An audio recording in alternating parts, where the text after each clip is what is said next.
अच्छा जी, अब ये मजदा है, इस मजदे के नीचे हम देने लगे हैं टायरों के नीचे, और वो बच्चा दिखाने लगा आपको।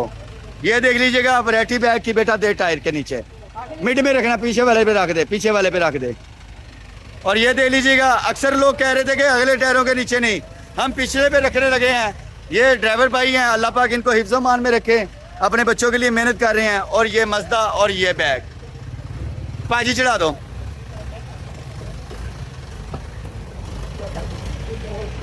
और ये देख लीजिएगा जी, ला मेरा बेटा, सीधा कर सीधा कर सीधा कर, पंच मार हाथ से, उधर भी मार।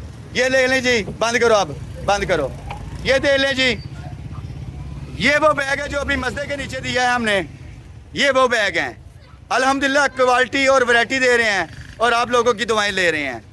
अब आपको इंट्रोड्यूस कराऊंगा सारे बैगों का, वीडियो मिस ना कीजिएगा, सारी वीडियो देखिएगा।